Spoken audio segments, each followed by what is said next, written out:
Okay, here's the video to show matrix operations. I've got some slides up here that have got some information on it that we're going to be using. I'm going to start off just by looking at the calculator. On your calculator, look above the button that says x minus 1.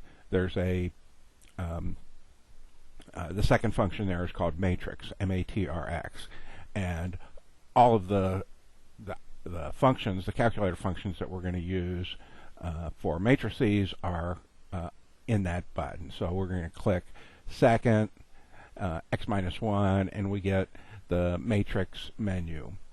Now, the first menu that comes up is matrix names, and there are all these built-in matrices. You can create your own if you want, but I'm not going to go into that. And basically, when you're doing an operation where you need the name of a matrix in order to plug into a formula or to use one of the math functions on it, you need to get the name of the matrix off of this screen. You can't type in bracket A bracket as text. I don't think there is even a square bracket button on the calculator. So if you want to do something with a matrix, you have to, in a formula, you have to put the name of the matrix in the formula, and this is where you get it.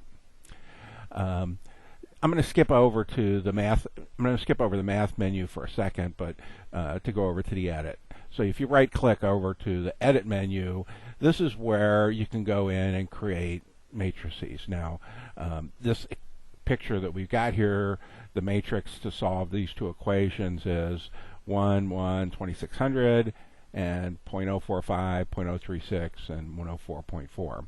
So I'm going to create a matrix. I'm going to use matrix A to do it. You can, when you do edit, you have to pick which matrix you want, and then hit enter. And the first thing you have to do is tell it the size of the matrix. How many rows are there going to be in the matrix that you're going to create, and how many columns? Now, for this particular problem, since my first row is going to be 1, 1, 2600, my second row is going to be 0.45, 0.36, and 104.4. It's a 2-row by 3 columns. So I type in 2 for the number of rows and 3 for the number of columns. And notice that it creates a matrix for me to enter my data in. And you just go through and enter the values you want. For this one, it's 1, 1, and 2600. And then for the next row, it's 0.045, 0.036, and 104.4. Okay?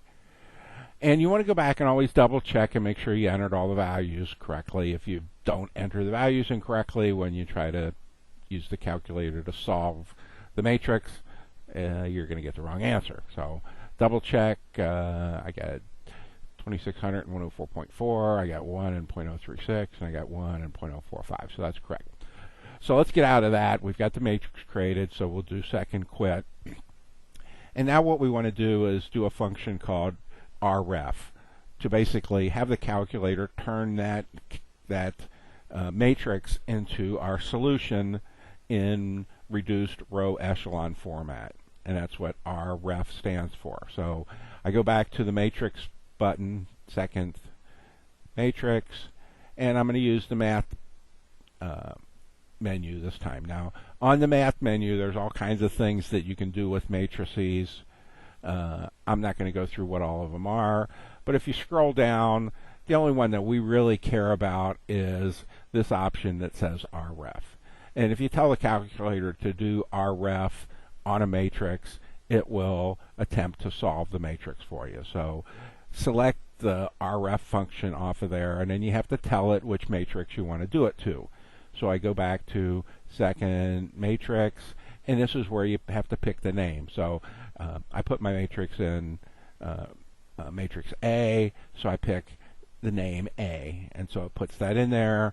You close parentheses, and now you've told the calculator do reduced row echelon format on matrix A. You hit enter, and it tells you the result is a matrix that's 1, 0, 1200, 0, 1, 1400. So the solution to the system of equations that's shown on this slide here is x equals 1200, y equals 1400. You can check that yourself. Obviously, x plus y equals 2600, but you can do 0.045 times 1200 plus 0.036 times 1400, and that should come out to 104.4, and it does, so our solution is correct.